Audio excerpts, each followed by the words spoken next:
Ferrari, c'est vraiment le Graal. Ferrari, c'est la marque passion par excellence.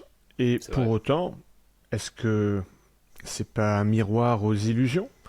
Bonjour et bienvenue sur Parlons Bagnole, en partenariat avec Ovoco. Moi, je suis Alex Wagner de la chaîne YouTube L'Ingénieur Décrypte. Je suis avec Erwan de la chaîne Erwan TGD. Erwan, les Ferrari, t'en as essayé un paquet, non, j'imagine? Oui. Et j'ai justement, pour pas me tromper, préparé mon immense liste de Ferrari essayés que je vais vomir maintenant. Alors, j'espère que vous êtes prêts, accrochez-vous.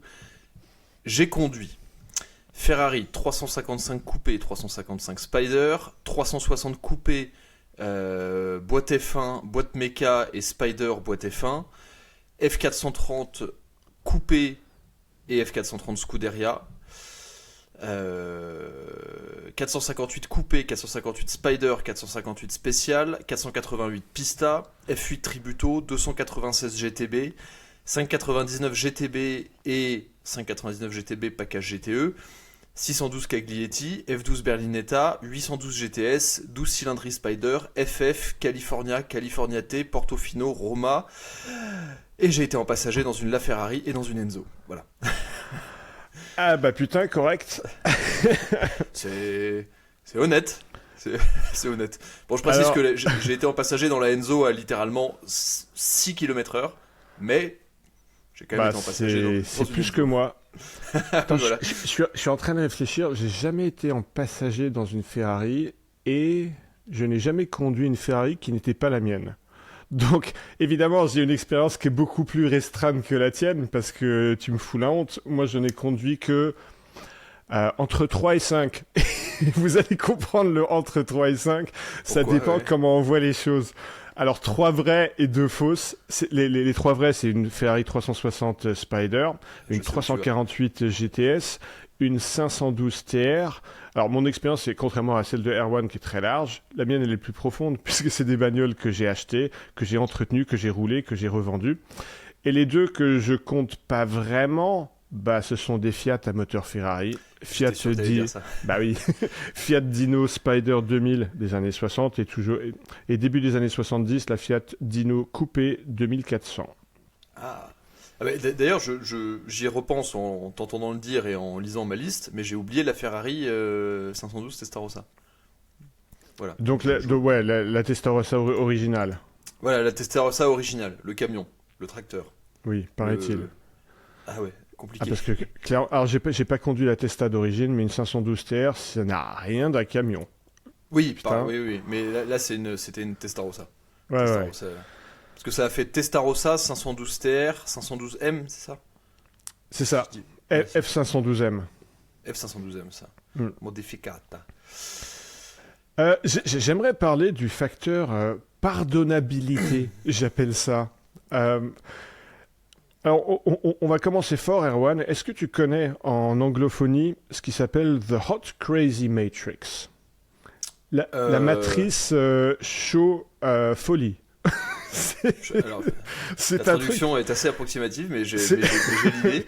c'est un truc par rapport aux nanas. C'est une sorte de graphique qui explique qu'en général, les Ah, nanas ça les y est, plus ça recommence. sexy, ouais, ça recommence. Les nanas les plus sexy ont tendance à aussi être les plus tarées. Ah oui, C'est-à-dire oui, pas. oui, oui.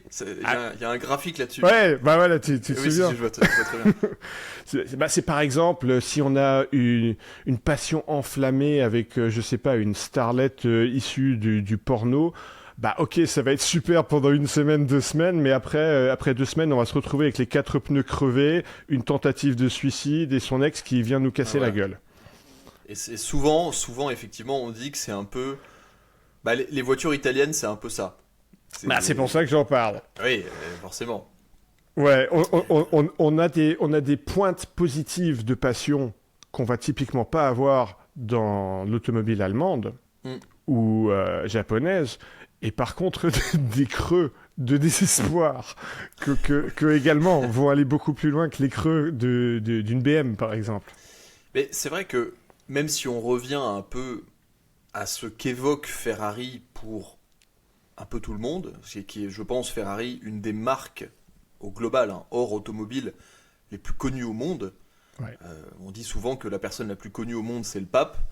en général, la marque la plus connue au monde, c'est Ferrari. Et le truc, c'est que Ferrari, tu vois, contrairement à, je sais pas, Ferrari, ça évoque immédiatement quelque chose d'émotionnel. Que ce soit dans l'histoire, que ce soit dans la Formule 1, la compétition, que ce soit dans les voitures, il y a immédiatement cette notion que c'est très spécial. C'est très spécial, c'est très émotionnel. C'est une expérience comme nulle autre de s'asseoir dans une Ferrari. C'est comme si on enlevait un peu la raison. Genre, moi, typiquement, je l'ai expliqué la dernière fois, quand je m'assieds dans une bagnole, je vais l'analyser. Mais quand tu t'assieds dans une Ferrari, l'analyse, elle arrive après. D'abord, tu kiffes. Enfin, en tout cas, pour moi, t'as ce mythe absolu. Et un mythe qui est véhiculé dans l'inconscient collectif. Il n'y a pas besoin d'être passionné de bagnole pour être connecté à cette légende. Oui, c'est une Ferrari, n'importe qui, même votre grand-mère, si elle n'y connaît rien en bagnole, vous arrivez en Ferrari, elle sait ce que c'est ce que ça représente, et c'est ce que ça veut dire. Pour le meilleur et pour le pire. Parce oui, absolument. Il y a pas mal d'imagerie véhiculée qui est négatif, mais oui, pour le meilleur et pour le pire, c'est ça. Mais toi qui as possédé des Ferrari, parce qu'effectivement, moi j'en ai essayé beaucoup, mais toi qui as possédé des Ferrari, c'est quoi la première Ferrari que tu as eue? C'est une 348, non? Non, c'est la 360 Spider. Ah. Et justement, ta réflexion, elle est en plein dans le mille, parce que c'est la seule voiture qui m'a fait pleurer de joie quand j'ai signé le bon de commande. Alors pourquoi ? Parce que j'étais allé l'acheter. Alors c'était chez un spécialiste indépendant, avec un très beau showroom. Déjà, en inspectant la voiture, sur la 360 Spider, donc c'est le modèle V8 décapotable des années 2000, on a le moteur qui est présenté sous une vitre en glace. Une vitre en verre, pardon. Et déjà, on est connecté à tout cet univers-là. Quand on lève le capot, il y a le compartiment moteur. Mais c'est comme un shrine, quelque chose de religieux. Une sorte de temple religieux. La présentation du moteur, elle est fabuleuse. Ça me donne des frissons à vous en parler. Quand je me suis installé à bord pour faire le test drive, le galop d'essai, l'essai routier, juste le fait d'avoir cet écusson de cheval cabré noir sur fond jaune dans le centre du volant, mais c'est absolument incroyable. Et quand je l'ai négocié, j'ai signé le bon de commande et je suis reparti de là. C'était peu de temps après, quelques minutes après, mais je me suis mis à pleurer parce que pendant toute mon enfance, c'était quelque chose d'aspirationnel. C'était genre, est-ce qu'un jour, j'en conduirai une ? Tout cet univers dont tu as parlé est venu me balayer, me terrasser comme une vague. Et je dois dire, l'expérience, ça a été... Alors, c'est comme je disais, c'est un peu pour le meilleur et pour le pire. C'était fabuleux, c'était à la hauteur du mythe. Parce que dès que je l'emmenais faire n'importe quel trajet, le sense of occasion, le sens de l'occasion, bien sûr. était du domaine d'une grande Bentley dans le luxe, sauf que là on est dans la sportivité. Dès qu'on met le contact, alors la mienne était équipée d'un échappement Tubi, donc un échappement en inox de seconde monte qui libère vraiment la sonorité du moteur. Déjà qu'une 360... même d'origine, Spider, c'est pas muet. Ça gueule déjà plutôt bien. Et là, ça faisait un son cristallin dans les aigus. Et puis aussi la grille. Évidemment, je l'ai prise en boîte manuelle. La grille du levier de vitesse, ce clac-clac à chaque changement, ça fait partie de l'univers et ça fait que même quand on la roule doucement, on est pris dans cet univers complètement. Et c'est vrai que moi, c'est quelque chose que j'ai toujours retrouvé dans toutes les Ferrari que j'ai essayées, sauf une. C'est cette sensation d'excitation presque viscérale. Et même quand on parle du côté émotionnel des Ferrari, alors c'est pas le cas dans toutes. Notamment quand on passe l'air, quand on dépasse l'air atmosphérique, quand on passe de la Ferrari 458 à la 488 et ensuite à la F8 Tributo, qui est donc le tribut, la dernière, l'hommage au V8, on arrive dans des voitures qui sont effectivement moins émotionnelles. Et ensuite, on y revient, avec la 296 et son V6 qui chante comme jamais. Mais t'as effectivement une dimension... ouais, c'est complètement unique, en fait, l'expérience Ferrari. T'as l'impression d'avoir été touché par la grâce quand tu roules en Ferrari. Oui, c'est ça. C'est hors norme. Ce que tu as peut-être moins eu, ce sont les à côté négatifs de posséder une Ferrari. Mais c'est pour ça que t'es là. C'est pour ça que je t'ai invité aujourd'hui. Je me suis dit, tiens, je vais inviter un mec qui a eu des Ferrari. Bonjour à tous, en face Alex Wagner. Moi, je parle beaucoup sur des trucs que j'ai pas achetés, puis Alex, il dit des trucs beaucoup plus intelligents sur des trucs qu'il connaît. Ah bah par exemple, quand je me suis garé dans Paris et quelques heures plus tard, j'ai retrouvé la voiture avec des crachats dessus. C'était la 360 Spider. Ah ouais? Ouais, c'était dans le 3e arrondissement de Paris, pour ceux qui connaissent, vers Arts et Métiers. Donc c'est pas non plus la zone, mais c'est ce sentiment de pas me sentir accueilli, d'avoir ce mépris, comme si je l'avais volé, alors que l'argent, je l'avais gagné. Je payais beaucoup d'impôts, évidemment, à cette époque-là. Et il suffit d'un, hein. C'est ça qui Alors, est terrible. d'un côté, j'ai préféré Erwan interpréter ça positivement, c'est-à-dire, je me suis dit, ah bah, s'il m'a juste mis des crachats dessus plutôt que sortir sa clé et rayer toute la carrosserie, c'est qu'il pouvait pas s'en empêcher de se limiter à des crachats parce que lui aussi était touché par cet univers quelque part. Mais il y a pas longtemps, ça me fait penser à... Moi, j'ai déjà eu des insultes ou des trucs comme ça un peu en voiture, mais il y a pas longtemps, il y a ah ouais Silver, le patron de Moteur Essence, que j'ai sur son Instagram personnel, et qui roulait en McLaren 675 LT verte dans Paris et qui a reçu un 9. Ah, et tu te dis quand même, les gens sont... enfin bon, bref. Mais putain, bon, mais c'est ouf. Comme toujours, il suffit d'un. Ouais. Et après, t'as eu la 360 et après t'as eu... Juste sur les frustrations liées à la 360, parce qu'il y en a d'autres. Moult. Ouais, alors, il y a la largeur de l'engin, c'est pas une petite voiture, et ça c'est relou. Ensuite, les torsions, les flexions de la carrosserie, c'est pas rigide pour un sou. Alors bon, la Spider, je dirais que c'est plus une GT dans la mesure où la suspension était assez souple, probablement en partie pour pas aggraver les torsions de la voiture. Mais par exemple, par rapport à une 911 de la même époque, la torsion, elle est nulle. une 911 décapotable, hein, j'entends. Ouais. Mais de toute manière, on va toucher un point, entre guillemets, qui va forcément arriver. Mais effectivement, chez Ferrari, tu as cette aura, cette odeur de sainteté qui entoure les voitures. Mais derrière, tu as aussi quand même une réalité inoubliable, enfin qu'on peut pas mettre de côté. C'est quand même en général la qualité des caisses, qui est artisanale, au mieux. Oui, t'es sévère. Paraît-il, c'était beaucoup le cas jusqu'au milieu des années 90. Bah, peut-être l'arrivée de Luca di Montezemolo. Non, t'es pas d'accord. Di pasta del carbonara di Montezemolo. Non, pas du tout. La finition Ferrari, c'est catastrophique jusqu'à aujourd'hui encore, franchement. Pour avoir mis... En fait... C'est comme tout, mais c'est des voitures. Quand tu dis finition, tu parles de quoi? Des éléments à l'intérieur? Ah, ces fameux plastiques qui deviennent tout collants. Ça, j'ai eu aussi. Hein. La qualité des cuirs, la qualité des assemblages, la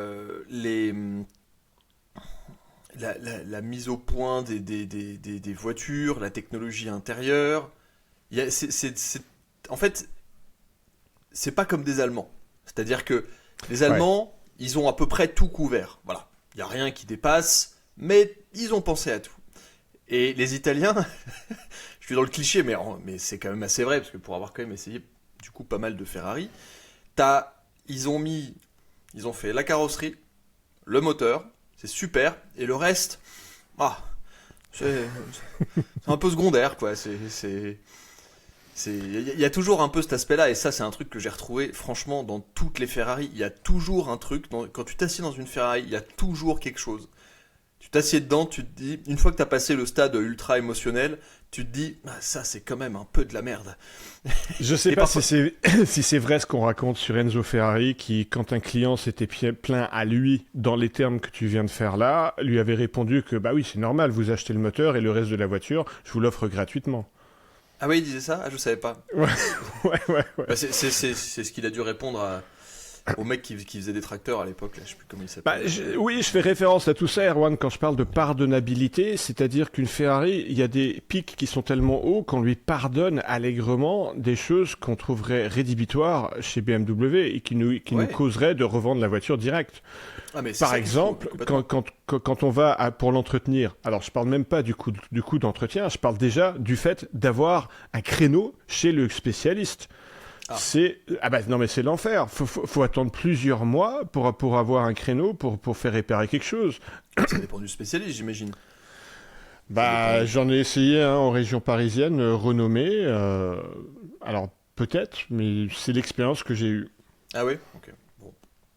De toute façon, alors il y a quand même une réalité dans le monde des supercars, c'est que, enfin des supercars et des voitures très exclusives, et ça c'est assez général.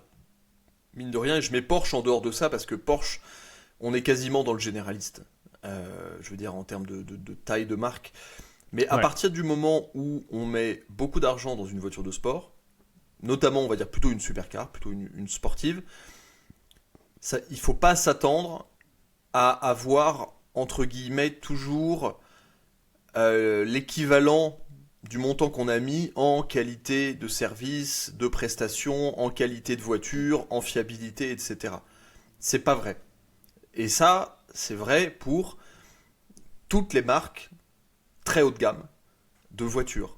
Il y a, c'est un peu le côté bizarre du truc, mais t'as, je sais pas si c'est compréhensible ce que je dis, mais c'est pas parce que tu dépenses beaucoup d'argent dans une supercar que ça te coûtera rien derrière. C'est acheter une supercar, acheter une Ferrari, bah oui, t'achètes la Ferrari, mais derrière, l'entretien, tous les petits désavantages que tu vas avoir, ils sont aussi là au même niveau que la Ferrari, quoi. J'ai l'impression de tourner autour du pot dans ce que je raconte. Alors Quand c'est je pas propre à Ferrari, ça va être le Non, c'est cas pas propre à Ferrari, c'est tout le chez monde. Rolls-Royce aussi, Ah oui, oui, dans dans un autre genre. certainement. Mais c'est un peu la contrepartie du rêve, quoi. Ouais. Mais en même temps, quand t'as une il y en- Ferrari dans ton garage, Est-ce que t'es pas un peu agacé par le monde du merchandising à outrance qui entoure cette marque? cette remarque sur le merchandising, elle est intéressante parce que même en intro, je disais que Ferrari, ça dépassait l'automobile. Et aujourd'hui, Ferrari le dit, c'est plus qu'une marque automobile, c'est une marque de luxe. Au même titre que Chanel, Louis Vuitton, c'est le même genre d'aura et d'image de marque qu'une marque qui vend des sacs, quoi. On est passé dans le domaine Alors, on du n'est luxe. pas sur du Chanel quand on voit les t-shirts, les casquettes, les polos, les stylos, J'y les... connais rien en marque de luxe, donc j'ai vraiment cité les trois premiers trucs qui me passaient par la tête. Mais Bah, je- non, bah, c'est-à-dire que je parle de tout le merchandising qui est accessible au commun du mortel. N'importe qui Ah, peut s'acheter une casquette ou un t-shirt ou un stylo ou un fourre-tout estampillé Ferrari. Euh, N'importe qui peut s'offrir une journée à, comment ça s'appelle, Ferrari World à Dubaï. ouais. C'est vrai que ça me parle tellement pas ce genre de parc d'attractions. J'ai beau être fan de bagnole, c'est Non, vraiment pour moi c'est à l'opposé. Enfin, je vois pas Ouais. ce que j'irais y foutre, quoi. Mais non, Il y a après des trucs qui me saoulent en termes d'image. Tu sais, quand j'avais la 348 GTS, alors je sais qu'elle a rien à voir, mais plusieurs personnes, parce qu'elle était rouge, m'ont dit ah ouais, c'est la Ferrari de Magnum. non. Alors en réalité, ça n'a rien à voir parce que Magnum, il avait une 308 GTS, qui la précédait de genre 15 ans. Mais tout cet univers cliché connoté, ça m'ennuie. Bah après de toute manière ça c'est inhérent à une marque aussi connue. T'as forcément enfin quand t'as quelque chose qui est aussi universel que Ferrari, t'as forcément tout le monde qui a un avis dessus. Un avis, t'as forcément... Et les gens qui connaissent pas vont te parler de la série qu'ils ont vue, de Miami Vice ou de Magnum, pour avoir un truc, entre guillemets, un peu intéressant à dire, une accroche, voilà. Ouais. Ça de toute manière, on peut pas l'enlever, et c'est aussi cette universalité qui fait aussi un peu la grandeur de Ferrari, c'est-à-dire que ça parle à absolument tout le monde, quel que soit le truc. Après, c'est vrai que, oui, toi, en termes de passionné, enfin, en tant que passionné, le mec il se trompe de bagnole, donc t'es là, bah non, n'importe quoi, tu vois. Mais bon, j'imagine que le mec voulait pas mal faire et qu'il pensait vraiment son truc, sauf qu'évidemment, il voit... Tu sais, ce truc de l'image, j'ai trouvé que, en tant que possesseur de Ferrari, j'ai trouvé ça impossible d'échapper. C'est-à-dire que, alors à l'époque, on n'avait pas Instagram, parce que ça fait plus de 10 ans. On avait Facebook. Et donc, je mettais pas du tout... Alors, à un moment, j'en avais deux en même temps. J'avais la 348 GTS et la 512 TR simultanément. J'en mettais aucune sur Facebook. Et je remarquais avec un certain plaisir l'étonnement de même des amis proches. Parce que je leur en avais pas parlé, c'était pas des passionnés de voiture. Donc, je voulais pas me la raconter. Et ils apprenaient, genre 2 ans plus tard, que putain, Alex, il a 2 Ferrari. Ah bon, je savais pas.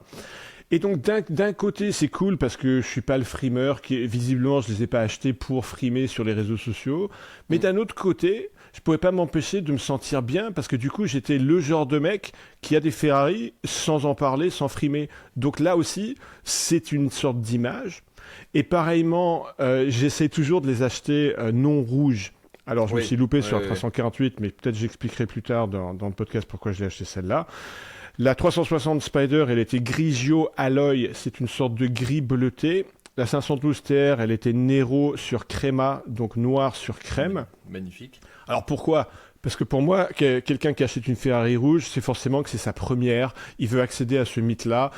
Et donc, d'un côté, je voulais me la jouer discret, je voulais pas être tape à l'œil avec ma Ferrari rouge, mais d'un autre côté, j'étais conscient que ça envoyait une image encore plus sophistiqué quelque part, parce que mon image que je montrais au public, c'était l'image d'un connaisseur plus sophistiqué que ça, qui est capable d'avoir une Ferrari grise ou noire. Donc en fait, je pouvais pas y échapper à ce facteur image. Mais je pense que... Alors, c'est sûrement conscient, mais en tout cas, moi, si je devais acheter une Ferrari, jamais elle serait rouge. Impossible. Ah, d'accord. Je pourrais pas. Sauf, il y a certaines teintes de rouge, parce que là on parle du Rosso Corsa, on parle du rouge pétant, oui. Classique de Ferrari que tout le monde connaît, mais il y a tellement de teintes chez Ferrari. Il y a le Rosso Dino, le Rosso Berlinetta, le Rosso Dino qui est un peu orange, le Imola qui est plutôt rouge foncé, t'as le Rosso Fuoco qui est magnifique et qui est une peinture très très très très métallisée dans un rouge profond, un rouge sang vraiment, qui est sublimissime, que j'adore, mais une Ferrari rouge Corsa, intérieur cuir noir, c'est non. Jamais je pourrais assumer ça. Et effectivement, c'est complètement vrai. Ouais. Le fait de se dire, j'ai une Ferrari, donc il y a cette image que je renvoie, mais je l'ai prise dans une config. C'est ça. Un peu exceptionnelle, un peu différente, un peu particulière et tout. Alors je pense que c'est un combat avec soi-même, hein, mais je pense que psychologiquement on se range dans une catégorie de connaisseurs qui n'est pas là pour la frime. Voilà. C'est le niveau 2. Ouais. C'est le niveau 2. Et je pense que c'est... Alors il y a le plaisir de la belle configuration, évidemment, mais c'est pas possible, je pense, que ça rentre pas dans la tête de quelqu'un qui achète une Ferrari. Ouais, c'est ça. Après, il y a le facteur ne pas avoir envie d'avoir une voiture différente aussi. Moi, je sais que, tu vois, au même titre, bon, je compare pas Ferrari à Alpine, mais si je devais acheter une Alpine, je pourrais pas l'acheter dans le bleu Alpine, parce que j'en peux plus, j'en vois partout. J'ai besoin d'un truc différent. Mais oui, il y a ce truc-là. Mais c'est vrai que tu te trimbales immédiatement une image quand tu roules en Ferrari. Et est-ce que ça change selon la Ferrari ? Ouais, quand même. Attends, c'est quoi la question ? Est-ce que l'image que tu renvoies change selon la Ferrari que tu conduis ? Ah de dingue. Moi, je pense que oui. Déjà selon l'époque. Déjà selon l'époque. Si tu arrives avec une 275 GTB, donc la berlinette haut de gamme V12 des années Grand 60, monsieur. là t'es genre Roger Vadim dans cette catégorie-là. Ouais. Versus, c'est-à-dire que quelqu'un qui achète une Ferrari ancienne, ça ne peut pas être un frimeur. C'est pas possible. Alors C'est que vrai. l'ambiguïté est toujours là, s'agissant d'une Ferrari neuve. Une Ferrari neuve, on ne sait pas. Ça peut être un vrai passionné connaisseur, mais ça peut juste être un footballeur qui a beaucoup d'argent et qui veut soigner son image. C'est vrai. Et est-ce que je raconte cette anecdote? Allez. Juste avant ton anecdote, il y a d'autres classifications qu'on peut faire. Entre une Ferrari 2 places et une Ferrari 2+2, déjà une 2+2, on est sur quelque chose de... on n'achète pas ça pour la frime. On n'achète pas une FF pour la frime, une 456 GT, une 365 GT 2+2, une 412, enfin voilà. Toutes ces voitures-là, ce sont des voitures de connaisseurs. Forcément, les 2+2. Moi, alors, c'est effectivement, je suis en train de regarder ma liste là, et il y a effectivement, je peux presque associer, on peut faire ça avec n'importe quelle marque, tu me diras, mais je peux associer le type de personnage avec la voiture. Genre, oui. tu prends 355, alors effectivement, moi j'ai plutôt des Ferrari modernes là dans ce que j'ai essayé, mais tu prends les V8 avant, California, California T, Portofino, Roma. Ça sera plutôt une clientèle âgée, ça sera plutôt une clientèle quasiment porschiste, dans l'esprit grand tourisme, etc.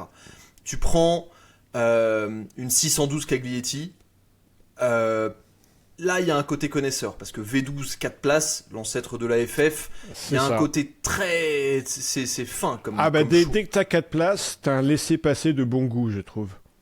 C'est assez vrai parce que t'as pas choisi une voiture de sport, t'as choisi de rouler en famille dans un truc extrêmement cool. C'est ça. Il y a quelque chose. Toutes les Ferrari modernes, 812, F8, 4... même non, c'est un peu difficile.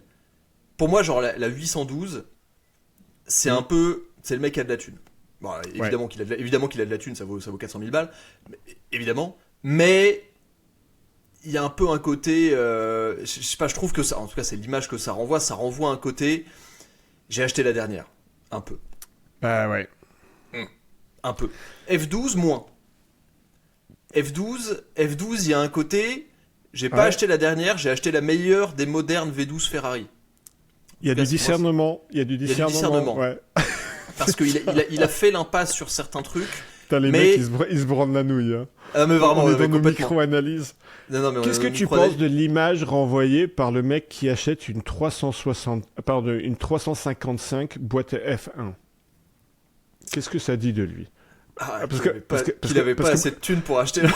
Moi, j'ai un peu un problème. Sur le rassemblement récemment Place Vauban, j'en ai vu une 355 boîte F1, et je peux même pas m'empêcher de me dire que le mec, il est à côté de la plaque. Il a acheté ça pour les mauvaises raisons. C'est qu'il voulait une Ferrari, mais qu'il est... Mais en fait, je sais pas trop ce que ça veut dire de lui. Je bug, mais je bug négativement. Ouais, moi aussi. Non, moi aussi, parce que alors j'ai jamais essayé de 300, j'ai essayé que des boîtes manuelles coupées Spider. Mais pour avoir essayé une 360 boîte F1, c'est pas une mauvaise boîte. Franchement, ça. Et tu sais quoi ? Alors je vais dire un truc. Quand j'ai essayé la 360 boîte manuelle, j'ai pas trouvé que c'était le plaisir de conduite était si exceptionnel par rapport à la boîte F1. Alors ça va sûrement créer un scandale, mais ça m'a pas choqué. Je me suis pas dit ah ouais, il faut forcément avoir une 360 boîte manuelle. Tu sais, c'est pas anodin que j'ai choisi 355 dans mon exemple, parce que c'est la première génération de boîte F1, c'était pas encore au point. Déjà, comme tu le dis, dans la génération 360, ça commençait à aller mieux. Il y a la 360... Merde, comment elle s'appelle, la version Scuderia, mais qui s'appelle pas Challenge Stradale. La CS. La CS, ouais. La CS, on pourrait défendre que ça se consomme en boîte F1 parce que elles étaient au point. Oui. La 355, oui. C'était pas encore le cas. Non. Et qu'est-ce que je voulais dire? Pour abonder dans ton cas, sur la 360 manuelle, elle n'est pas transcendante, la boîte. Non. Alors oui, il y a la grille exposée qui a beaucoup de charme, mais j'ai trouvé que c'est une boîte qui est un peu trop facile. C'est souvent le cas sur les boîtes manuelles. Ça rentre dans du beurre. Ouais. Je me souviens sur ma 348, et c'est aussi vrai sur la 512, on est vraiment dans un autre univers qui n'a rien à voir avec une BM ou une Toyota ou n'importe quoi. Il faut être plus délibéré dans ses gestes. Complètement. Et ça rend l'objet plus tactile, plus engageant. Alors certains diraient une 348, c'est totalement rétif même. Il est vrai qu'en changeant mon huile de boîte, j'ai grandement amélioré les passages de rapport. Okay. Sur ces époques-là, je le rappelle, c'était une époque où tu pouvais pas passer la seconde tant que l'huile de boîte n'était pas chaude. Donc on était obligé de passer le premier en troisième. Et bon, ça fait partie du mythe, ça fait partie du charme. Ouais, mais comme toujours, il y a des... En fait, c'est un fait, hein. Le mythe de la boîte manuelle ultime, il est pas, enfin, comme ultime outil de plaisir, il n'est pas toujours vrai. Et typiquement, moi, le débattement de la boîte de vitesse de la 360, il m'a pas transcendé, quoi. C'est à la fois très facile à passer, donc t'as quasiment aucune résistance, et en même temps, c'est pas hyper bien guidé, parce que moi, par exemple, de la deuxième à la troisième, si tu passes les rapports un peu vite, ton levier de vitesse va se prendre dans les branches de la boîte en H. Ouais. Pareil sur les rétrogradages, c'est pas dingue. Et ça me fait penser, ça me fait penser d'ailleurs à d'autres voitures que j'ai essayé en boîte manuelle en me disant ouais, ça va être incroyable. Et en fait, c'était assez bof. Typiquement l'Audi R8. L'Audi R8 la boîte manuelle de l'Audi R8. Alors même si c'est très stylé d'avoir un V10 en boîte méca, la boîte n'a aucun intérêt, sérieusement, parce que ça passe mais comme dans du beurre. Et tu pousses le levier à un doigt et il se passe pas grand chose, quoi. C'est pareil aussi, j'avais essayé une Lamborghini Gallardo LP 560, donc la deuxième génération, boîte méca, donc extrêmement rare. Et j'avais trouvé que la boîte méca, en dehors de l'objet, n'avait aucun intérêt, parce que la boîte était bizarrement, le débattement était un peu dégueu, tu pouvais pas passer les rapports vite, tu étais obligé de décomposer énormément tes mouvements, mais ça apportait pas beaucoup de plaisir, c'était plus pour pas faire chier la boîte. Alors que dans une vieille Ferrari, je sais pas, je pense à la 308 que j'ai essayé plus récemment, et ben même si les rapports demandent de l'engagement, si ton geste est parfait, ça passe très vite. Ouais. Et donc la nuance mécanique est fine, mais en termes de plaisir, il y a un vrai savoir-faire, enfin il y a un vrai plaisir. Ça récompense, comme c'est exigeant, ça récompense la perfection du geste. Exactement. Alors que dans la 360, moi, j'ai pas trouvé ça. Ouais. Et ce phénomène-là dont tu parles, j'ai trouvé que ça commençait déjà à la 355, et c'est un des facteurs qui a fait que certains vont crier au scandale. J'ai délibérément choisi. J'avais les moyens d'une 355. J'ai préféré une 348. Alors, j'ai préféré la version GTS/GTB parce que c'est la dernière année. C'est là où il y avait des modifications de suspension qui ont calmé le comportement imprévisible des premières années de 348. Mais pourquoi j'ai choisi la 348 ? Parce que boîte de vitesse plus challengeante, plus exigeante et donc qui récompense davantage. Pas d'assistance à la conduite, c'est-à-dire anti-patinage. Une direction aussi qui est beaucoup moins légère. Une direction de 355, c'est ok, mais c'est pas remarquable. Non, alors c'est celle très de léger. Ouais, c'est ça. Celle de la 348 et pareil la 512, même génération, c'est tout à fait sublime la direction de ces deux bagnoles. Mais de toute manière, la direction légère, c'est un truc que tu retrouves dans toutes les Ferrari. La direction très légère avec pas énormément de feeling et même une sensation assez déconcertante parce que ça tourne très vite, mais t'as pas beaucoup de sensation de ce que fait le train avant. Toutes les Ferrari modernes ont ça. Oui, Typiquement, j'imagine que c'est une façon de déguiser la masse. ben, à la fois Pa- c'est bien fait. Parce que ça tourne très vite, donc tu as Ouais. l'impression d'un truc agile. Ouais, bah, c'est ce que ça donne comme impression, mais c'est aussi typiquement sur des moteurs à V12 avant, modernes, comme la F12, la 812. La 12 cylindrée, c'est un peu mieux fait.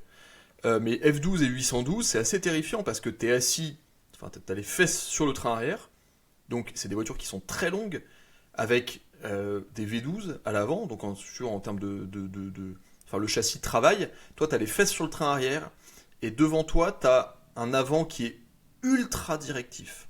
Hmm. Donc à chaque mouvement de volant, si tu veux, tu sens l'arrière qui travaille, qui se pose.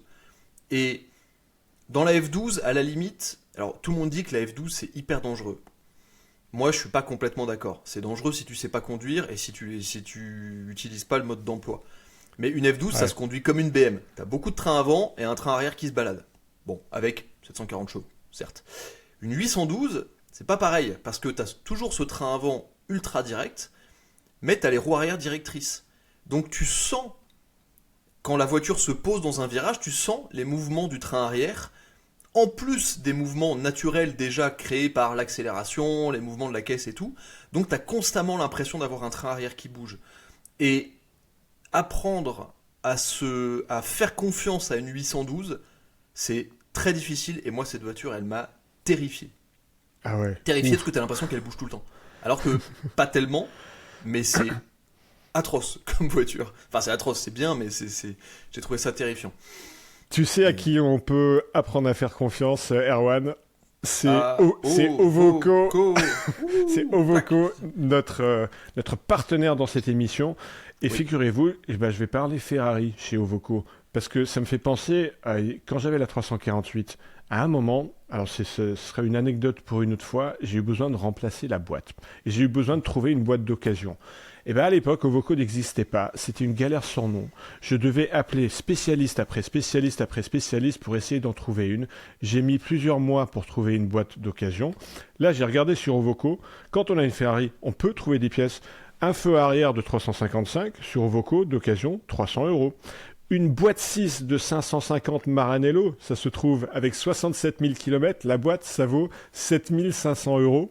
Ah ouais, Alors ouais, c'est un billet, ils ont des trucs haut de gamme chez Ovoco. Il y a génial. pire ou mieux, je sais pas. Tout l'ensemble, moteur boîte embrayage d'une 348 avec 103 000 km. Tu sais combien ça coûte, Erwan? Non. C'est 17 000 euros. Donc C'est il y dur a, d'avoir une idée de ce que si c'est bien ou pas ouais, en il y a termes de prix, vraiment mais... de tout sur Ovoco et c'est marrant parce que on peut cliquer sur la voiture de laquelle viennent ces pièces.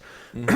Donc on peut voir la 550 Maranello, on peut remplir son panier avec toutes les pièces qu'ils ont désossées de cette même voiture, donc on fait son shopping, avec le paiement sécurisé, la livraison rapide et la garantie de 14 jours pour s'assurer que c'est bien la bonne pièce. Bah vous voyez, si on trouve pour une 550 Maranello, on trouve pour toutes les voitures. Bon, N'oubliez pour vous pas... tous là, Ouais. qui possèdent des Ferrari, allez sur Voco. Maintenant. Ouais, on met le lien dans la description, et puis on a un code, c'est Erwan... Oh là là, je m'étouffe. Erwan Alex lors du paiement, et vous avez moins 15% sur la livraison. De votre boîte de 550 Maranello. Donc voilà, on trouve vraiment de tout. Bah, c'est normal, ça centralise 5000 casses sur toute l'Europe. Donc Et putain, des dizaines de millions de pièces. ouais, c'est Faut clair. bien qu'il y ait des pièces de Ferrari. Bon, merci beaucoup à Ovoco pour le sponsor de ce nouvel épisode.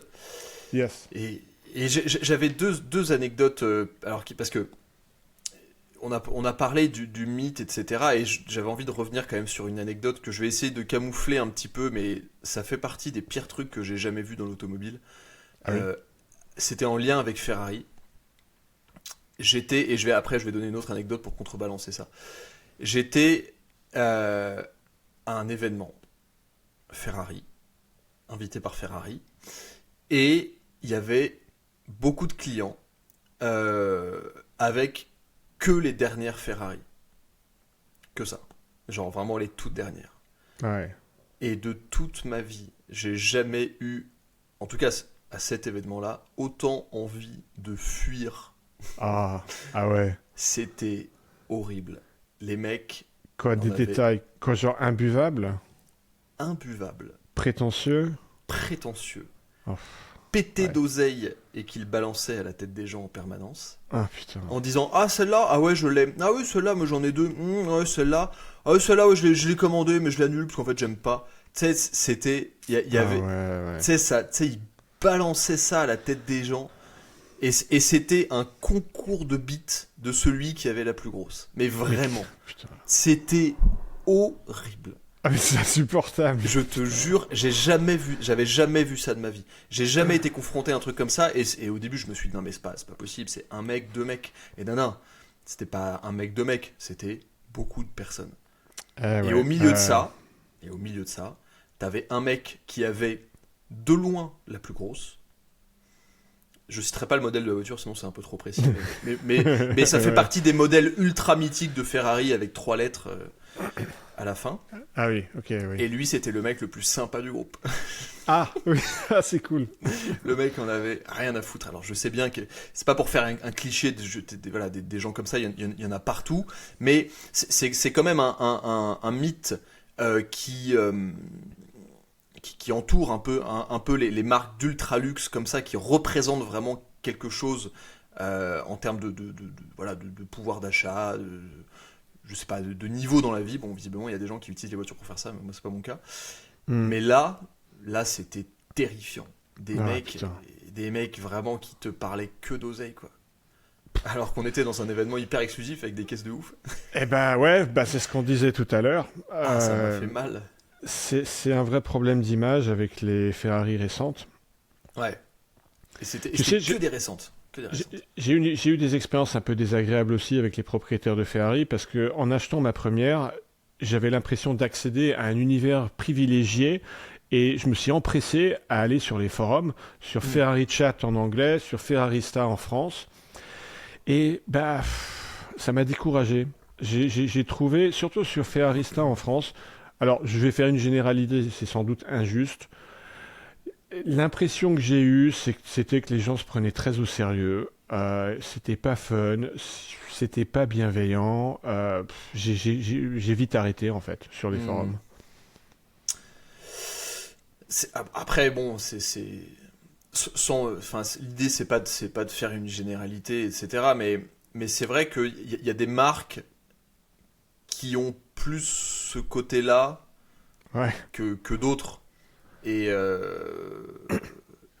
ouais, c'est vrai que Ferrari, là, tu peux tomber dans des côtés très négatifs qui sont. Après, bon, j'imagine que c'est comme ça pour tout, hein, mais pour contrebalancer ça, moi, il y a quelque chose que j'aime pour avoir été dans pas mal de concessions Ferrari et un peu au cœur de concessions Ferrari. C'est aussi généralement la passion qui anime les gens qui travaillent chez Ferrari et le respect qu'ils ont pour la marque, pour les voitures, hmm, pour ce que ça représente. Moi qui m'a toujours fasciné, je me souviens notamment d'une fois j'avais été invité à l'inauguration de la concession Charles Pozzi à Paris, à Levallois, qui est absolument immense là. Et c'est vrai que bon, la concession elle est sur 7 ou 8 étages, c'est un truc de malade. Genre t'as pas besoin d'aller jusqu'à Abu Dhabi pour aller à Ferrari World. Euh, et c'est vrai et t'avais un dîner dans l'atelier et tous les ponts de l'atelier étaient levés avec des voitures mises en hauteur, tu vois. hmm. Donc t'avais t'avais des petits stands, enfin t'avais de la bouffe, quoi. C'était un buffet, pardon. Au milieu d'une F40 surélevée, Ah, d'une trop Enzo, bien. d'une LaFerrari Aperta posée par terre à côté, tu vois. Et c'est vrai que là, ça ressemble quand même au paradis dans ces moments-là, quoi. C'est des trucs très privilégiés. Et c'est vrai que quand t'enlèves, de toute façon, du côté négatif, il y en a partout pour tout et son contraire, mais quand tu restes justement dans ce petit espace de mythe Ferrari, c'est vraiment, vraiment exceptionnel, quoi. C'est vraiment exceptionnel. Et je pense que c'est aussi ce qui fait la beauté de Ferrari et ce qui fait aussi l'amour des gens pour cette marque, même en F1 aujourd'hui. On voit que dans le cœur des gens, Ferrari, c'est quelque chose d'extrêmement spécial. Hmm. Et quel Ferrari C'est tu rêverais d'essayer? Juste avant de te répondre, c'est vrai que j'ai pas vraiment accédé à cet univers-là parce que j'estimais que j'avais pas les moyens d'aller entretenir la mienne à la concession Pozzi. Pourquoi? Parce que j'ai jamais vraiment eu les moyens d'avoir des Ferrari. En fait, à un moment, j'avais de l'argent à placer entre deux projets immobiliers. J'ai préféré mettre ça dans des voitures passion plutôt que sur des SICAV ou des actions. Et bien m'en a pris parce que ma 512 TR, je l'ai acheté 90 000 euros, je l'ai revendu 130 000 euros. Et d'ailleurs, pour la petite histoire, c'est mieux que ça. C'est pas tellement moi qui l'ai acheté, c'est que j'ai convaincu mon père que ça allait être des bons placements, ces voitures. C'était il y a 15 ans à peu près, quand ça commençait vraiment à monter en flèche. Et le deal, c'était super, parce que mon père, il est britannique, il habite en Angleterre. Lui, il voulait juste la partie placement, et il voulait pas s'emmerder à faire fonctionner les voitures. Donc en fait, il m'a dit, bon bah Alex, tu sais ce qu'on va faire? On fait 50-50 sur l'achat, et toi, tu t'occupes des voitures. Bah, moi, ok. Bon, j'ai 100% de l'usufruit, pour ainsi dire, l'exploitation, pour 50% de la mise de capital. Donc c'était tout bénef. Et ouais, tout ça pour dire que... Oui, c'était un peu terrifiant, parce que n'ayant pas vraiment les moyens d'avoir une Ferrari, je me disais, mais qu'est-ce qui se passe si j'explose un moteur? Mais t'imagines, Erwan, les répercussions financières sur un moteur de 512 TR? Mais je sais même pas... C'est quoi, 40 000 peut-être, si on explose un moteur? C'est du domaine du terrifiant. À un moment, je commençais à avoir un bruit suspect qui venait du moteur sur la 512 TR. Aïe, aïe. C'était comme une sorte de bruit de frottement cyclique qui venait dedans le moteur. Alors, heureusement, ça venait de la cascade de pignons, c'était un roulement, de la cascade de pignons qui transfère la puissance du vilebrequin du moteur vers la boîte qui est posée en dessous. Et ça s'est fait pour pas trop cher, de 2500 €, donc les dommages étaient limités. Ouais, c'était un moment de frayeur. Oui, je pense que bon, tous à nos échelles financières respectives, on a la goutte de sueur qui nous tombe du front quand on a un bruit dans une voiture. Moi, c'est le cas sur la 968. Les 968, c'est des caisses qui vibrent beaucoup à l'intérieur, il y a pas mal de plastique, etc. Bon, c'est une voiture qui a 30 ans tout simplement. Et moi, je suis bouffé par l'anxiété dès que j'entends un bruit dans une voiture. Et alors là, c'est terrifiant. Et là, bon, on en parlera tout à l'heure, mais dans la série 5, il y a aussi des trucs comme ça. Mais je comprends le moment de terreur où tu dois avoir envie de rentrer la voiture dans le garage et mettre des œillères jusqu'à ce que quelqu'un te dise non, c'est bon, ça va. C'est totalement ça. Ouais. Mais du coup, je reviens sur ma question. Quelle Ferrari t'aurais envie de conduire, d'essayer? Donc, la question n'est pas de m'offrir, pas de non, posséder. Non, je ne t'offrirai rien, Alex. Moi, c'est Noël, Erwan, putain. Non, ouais, mais non, moi j'ai une famille à nourrir, une série 5 à restaurer. Non, c'est non. Je refuse. Conduire.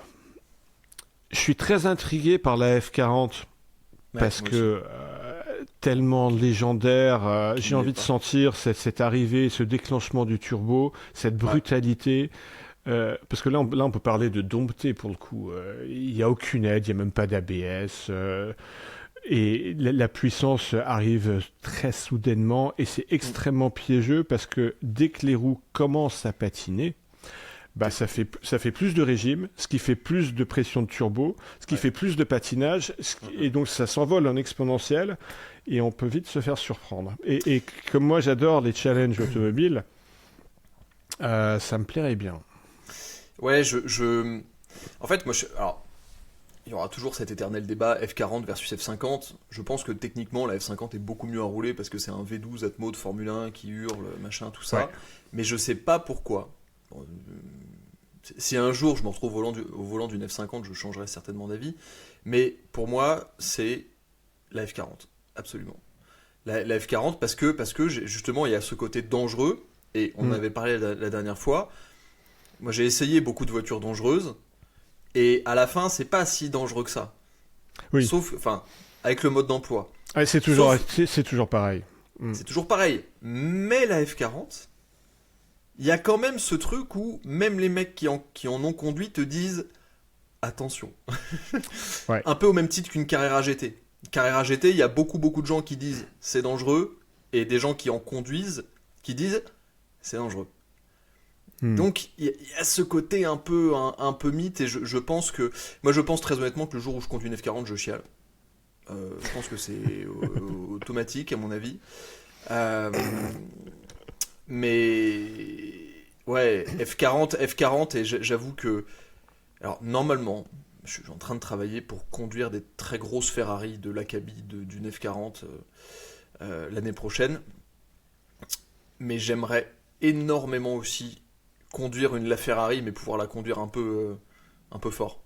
Parce que Romain Monti a conduit une LaFerrari. Romain, il a conduit quand même des tonnes de caisses de course, etc.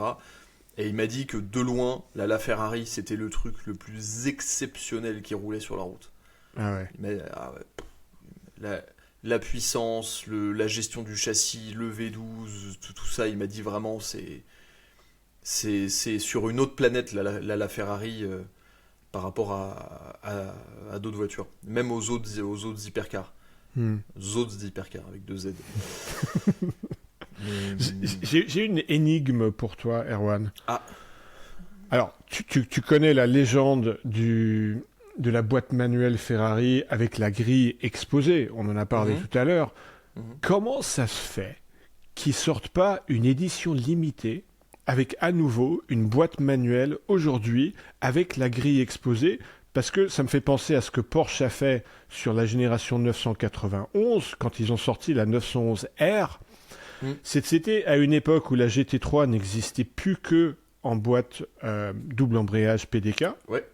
Et là, quand ils l'ont sorti en manuel, il y a eu une acclamation des passionnés. Le prix de la voiture s'est envolé, les gens se l'ont arraché et ensuite ils ont cédé à la pression du marché pour proposer la GT3 à nouveau en version manuelle ou PDK. Ouais. Alors qu'est-ce que fout Ferrari à ne faire que des boîtes automatisées? Je ne comprends pas. Il pourrait demander 1 million d'euros pour une édition limitée avec une boîte manuelle à grille exposée, il les vendrait toutes. Mais je crois, j'ai lu des rumeurs comme quoi, donc chez Ferrari, tu as la série qui s'appelle Icona, qui sont les modèles extrêmement spéciaux. Donc tu as la Daytona SP1, SP2, SP3. Donc SP1 et SP2, c'est des barquettes avec 1 ou 2 places. La SP3, c'est d'ailleurs pour moi, aparté, mais la plus belle voiture moderne sortie ces dernières années. Je la trouve somptueuse. Et il y a des rumeurs qui disent que la suivante, donc la SP4, j'imagine, serait une sorte de réinterprétation moderne de la F40, boîte méca. Alors, je ne sais pas si c'est vrai ou pas, mais j'ai lu ça. Ça, d'ailleurs, ça me fait penser à un truc. Est-ce qu'on peut... tu sais, la SF90, donc la version, la GT un peu de 1000 chevaux. Là. Tu sais, ils ont sorti la version suivante qu'ils ont rappelé la Testarossa. T'as vu passer ça ou pas? Ouais, je me suis pas intéressé longuement à ça. Non, mais... moi non plus. Mais qu'est-ce qu'elle est moche, cette caisse. Ça ressemble à rien. C'est une hérésie. Ça ressemble vraiment à rien. Ouais. Parfois, c'est un peu compliqué. Hein. Bon, je sais que les goûts et les couleurs, Alors, tout ça. pour leur défense, il y a 2 façons de voir la chose. De prime abord, j'étais extrêmement déçu parce que appeler ça une Testarossa et ne pas capitaliser sur l'ADN de la Testarossa des années 80, c'est une pure hérésie. Ouais, mais si on resitue à l'époque, Erwan, quand la Testarossa des années 80 est sortie, n'oublions pas que le mot Testarossa existait déjà chez Ferrari. Oui, la 250 Testarossa. Alors, la nuance est petite. C'était à... Tiens, j'ai mis un crachat sur ma lentille de caméra. Oui, je l'ai vu arriver, effectivement. La Testarossa, c'était en 2 mots dans les années 50. On est fin des années 50, une sorte de barquette V12 adaptée à la compétition, mais immatriculable sur route. Testarossa en 2 mots. Et seulement après, dans les années 80, ils ont refait une Testarossa en 1 mot cette fois, et qui désignait les cache-culasses rouges. Oui. Et bien là, les gens ont dû crier à l'hérésie aussi, parce qu'ils ont dû se dire... Ah, mais qu'est-ce que c'est que ce truc? Avec les stries sur le côté, ça n'a rien de la classique Testarossa des années 50. C'est sûr, Donc, c'est sûr. donc peut-être que ce que Ferrari fait actuellement, c'est qu'ils se disent que le mot Testarossa doit signifier des ruptures de style, du courage, de l'audace. Peut-être. Là, c'est mon interprétation la plus charitable. Non, c'est la plus charitable, j'aime bien. Ouais.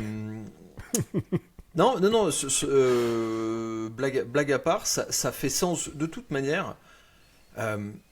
J'ai quand même appris ça en général. Il y a toujours une grande différence entre nous, les passionnés, ce qu'on perçoit quand on voit une voiture arriver sur le marché et ce qu'on aimerait qu'elle représente selon ce qu'on a en tête, par exemple, là, si c'est la réutilisation du mot Testarossa.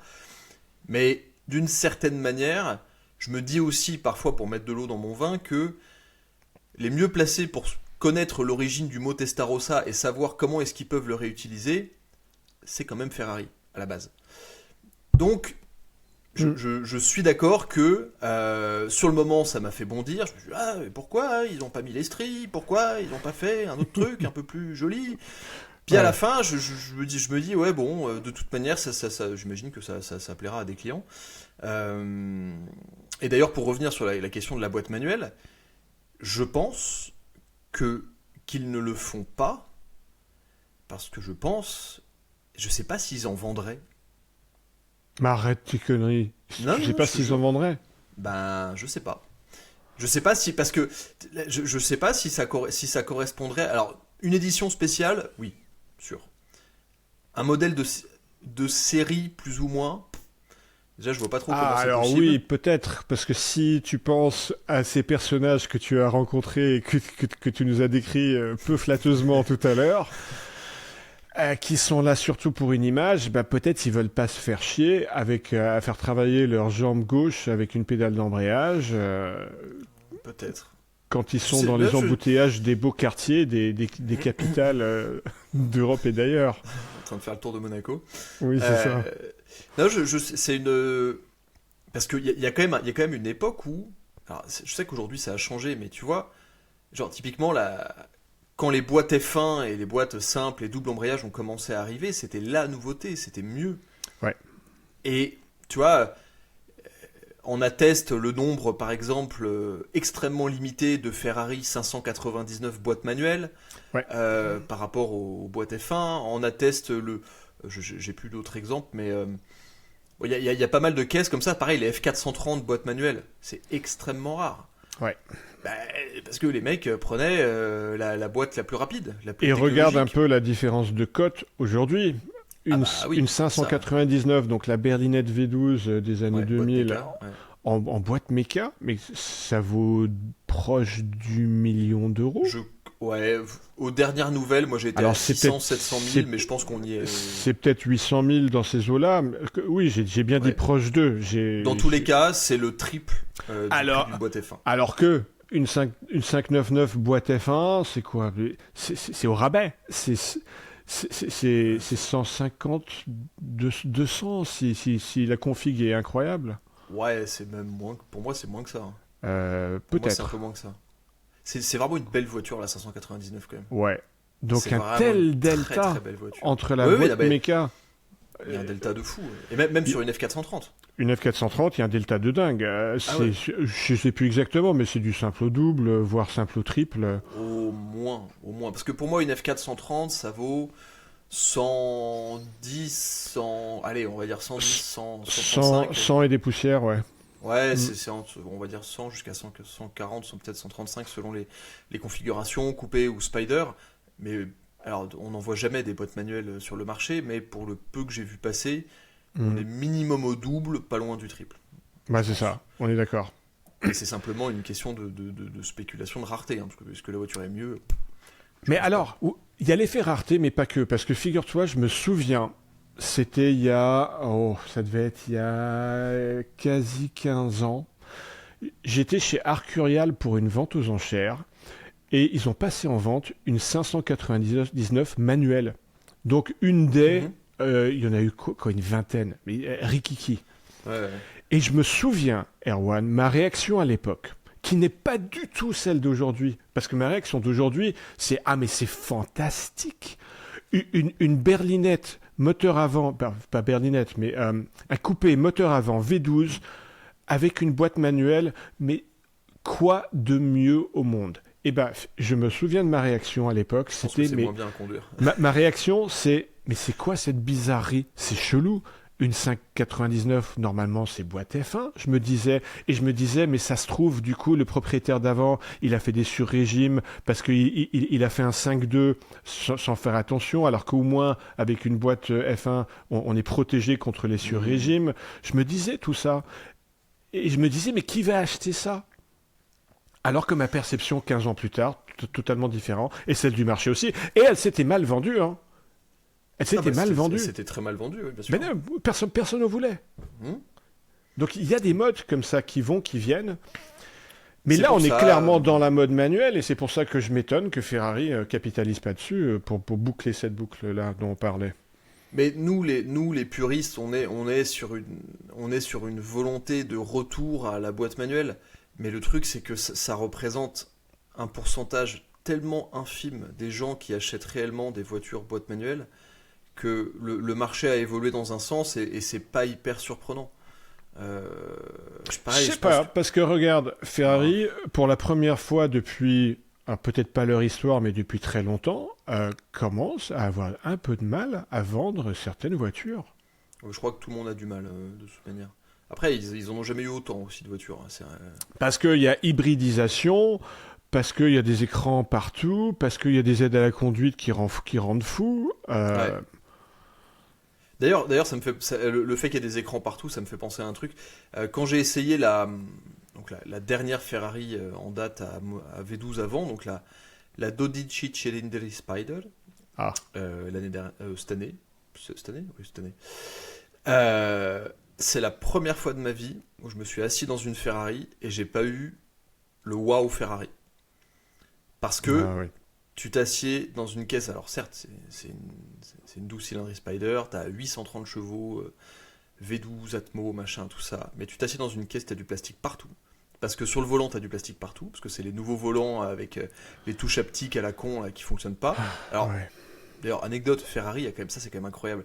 Ferrari, ils ont fait des volants haptiques, et maintenant ils sont revenus en arrière. C'est-à-dire que maintenant ils proposent du rétrofit pour mettre des boutons. Ça j'ai trouvé ça surprenant, mais en même temps tout le monde s'en plaignait parce que, faut le dire, j'en ai conduite, c'est de la merde, ça ne marche pas. Et tu vois, je me suis assis dans cette voiture avec, effectivement, t'as toujours le contour, là en l'occurrence qui prend 9500 tours quand même. Donc t'as le contour milieu. Devant toi, t'as ce volant où tu vois même plus trop le carbone. Et t'as des touches noires laquées partout. T'as un gros écran au milieu, t'as un gros écran sur le passenger display. Et en plus de ça, la voiture fait pas un bruit. Donc ça marche une tonnasse, évidemment, mais ça fait pas un son. Et je suis sorti de là en me disant, ah la vache, ça vaut 500 000 euros. Ouais. Et ça m'a pas. C'est fou de se dire ça. Alors que tu me mets dans une F12, je pète un câble. Ouais.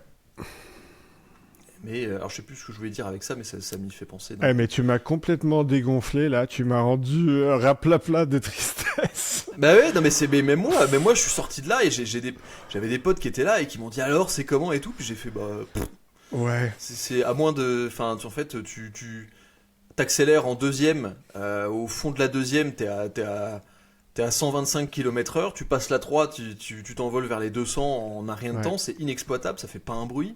Ouais. C'est pas spécialement, j'ai pas trouvé ça spécialement excitant à conduire, bizarrement. Ouais, non mais c'est hélas même pas bizarre, c'est tristement prévisible. Ouais, c'est très. Alors après, je suis tombé sur des vidéos il y a pas longtemps de Novitec, ils ont donc le préparateur Novitec, ils ont le bon rôle parce que maintenant ils récupèrent toutes les voitures Ferrari, ils foutent des échappements à la con et, putain, le et tu te business dis ça a l'air bien. Mais j'ai vu une vidéo de la 12 cylindrée il y a pas longtemps avec un échappement Novitec et je me suis dit là c'est intéressant. Mais est-ce que tu as envie de mettre 500 000 euros pour ça? Ah non. C'est tendu, ouais. À moins d'avoir envie d'acheter la dernière pour avoir le droit d'acheter la suivante et avoir le droit d'acheter la suivante, ce qui est le jeu compréhensible, auquel jouent beaucoup de clients. Ouais. J'ai pas ce niveau d'argent, donc je me rends pas compte si c'est intéressant ou pas à jouer comme jeu. Oui, c'est une autre planète. Mais c'est une autre planète, mais c'est vrai qu'en tant qu'essayeur et en tant que mec qui rationnellement, on va dire, compare les voitures les unes entre elles, je me suis dit, putain, ça a vraiment plus aucun intérêt, quoi. Bon. Pour ce que ça vaut. Sur cette note ultra déprimante, on passe aux news. Ouais, vous voulez que je termine avec des Ferrari géniales à conduire, histoire de remettre le sourire à tout le monde Ouais. Ouais, bon, je le fais rapidement. 355, c'est quand même très cool à conduire, le son du moteur est extraordinaire. 360, c'est un peu archaïque à conduire, mais t'as un son de moteur de fou. F430, 430 Scuderia, exceptionnel. Il paraît qu'une 360 CS aussi, c'est monstrueux, je vais en essayer une en début d'année prochaine. 458 coupé Spider spécial, incroyable. 458 Pista, idiot bête. Ça marche, mais c'est indécent. J'ai une petite anecdote à propos de la 430 Scuderia. Ah oui. C'est un revendeur, un marchand de voitures haut de gamme que je connais. Je le salue parce que je pense qu'il écoute le podcast. Il m'a raconté l'autre jour autour d'un café comment il a été pris par les gendarmes à bord d'une 430 Scuderia dont il faisait l'essai pour la vendre à un client. Il a été flashé par les radars à 221, mais accrochez-vous, dans une zone limitée à 70. Alors, attention, c'est pas une tête brûlée, il n'était pas en train de faire du 221 en ville. C'était en entrée de tunnel, et techniquement, il y avait un endroit qui était limité à 70, mais en fait, on pouvait passer à 220 en toute sécurité. Hein. Il n'y avait pas de passants. 220 sur route, et alors, je vais pas raconter les détails de l'histoire, on n'a pas le temps. Il s'en est sorti avec une amende de 22 € pour non-respect de la signalisation. Le gendarme lui a dit, bah oui, techniquement, vous n'avez pas respecté la signalisation, donc je vais vous mettre une amende de 22 € pour non-respect de la signalisation. En fait, l'histoire, c'était que c'est un passionné de bagnole, le motard. Quand mon pote lui a montré des photos de la voiture, parce que le gendarme voulait en savoir plus, des photos chez Moteur Essence, le gendarme a tout de suite reconnu que c'était chez Moteur Essence. Donc on voit le niveau du gendarme. Ouais, enfin... Je vais pas dire que je suis un ange qui respecte les limitations de vitesse, mais 220, ça fait beaucoup. 220 au lieu de 70, ça fait beaucoup. Ouais, il y avait moyen de finir au JT de 20h. Ouais, un petit peu. Et je continue ma petite liste. 480 et le contrôle technique était expiré, il avait pas de papier sur lui, enfin il avait tout faux. Ah bah il peut aller déposer un cierge, mon pote. Hein, franchement... Alors 488 Pista, génialissime mais terrifiant. F8 Tributo, bien mais sans intérêt parce que ça fait aucun bruit. 296 GTB, donc l'hybride, génial. Franchement génial, moteur qui chante et tout, marche une tonne, trop bien. 599 GTB, j'ai pas été fan. Pack HGTE, donc le pack châssis sport, beaucoup mieux. 612 Caglietti, bon, c'est un gros bateau avec un V12 mais c'est rigolo. F12, génialissime. 812 GTS, terrifiant. 12 cylindres Spider, sans intérêt. FF, génial. California Phase 1, génial. J'ai trouvé ça trop bien. Alors que pourtant tout le monde dit que c'est un tas de merde, mais à conduire, j'ai trouvé ça vraiment cool. Ça chante une tonne, ça marche trop bien. California T, donc la même, mais avec les turbos, sans intérêt. Portofino, sans intérêt. Roma, sans intérêt. C'est super, mais voilà. Voilà. C'était mon guide d'achat Ferrari. Acheter des moteurs Atmo.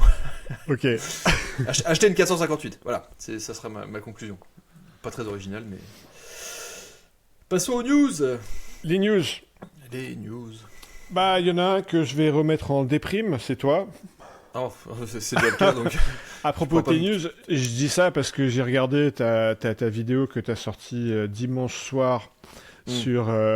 comment tu as dit ça? La douche froide. La douche froide, ça. Oui, le terme était bien choisi, lié à ta 540. Ta 540 manuel techno-violet. Et putain, ouais, j'étais en train de pleurer pour toi, mec. Bah d'abord, j'applaudis ton courage parce que c'est pas simple de parler publiquement des erreurs qu'on a fait. Mais en même temps, c'est tout à ton honneur parce que c'est rare sur YouTube une telle authenticité. Et c'est une des raisons pour lesquelles j'ai voulu bosser avec toi, en fait. Bah, merci déjà. En fait, ce qui est particulier, c'est que je peux, si tu veux, mettre en avant sans problème et avec une grande conviction mon expertise dans l'essai de voiture. Ça, voilà, c'est Ouais. indéniable, personne ne pourra me l'enlever. Mm. Je vais pas dire que je suis intestable pour me lancer des fleurs, mais quand même, j'ai beaucoup d'expérience. Et, à contrario, j'ai une expérience très faible, Mm. déjà de la possession de voitures, Ouais. de ce que ça représente de posséder des voitures avec des gros moteurs ou avec voilà, des voitures de sport, donc en gros pas des voitures qui ne coûtent rien, d'où mon appel à l'aide pour rouler en Clio diesel, un retour aux sources nécessaire pour ma santé mentale. Et du coup, t'as un peu ce paradoxe entre, attends, d'un côté t'as Erwan qui est le mec qui connaît tout sur tout, etc. Et en face t'as Erwan qui est vraiment un bleu Qui connaît rien sur rien. et qui connaît rien sur rien.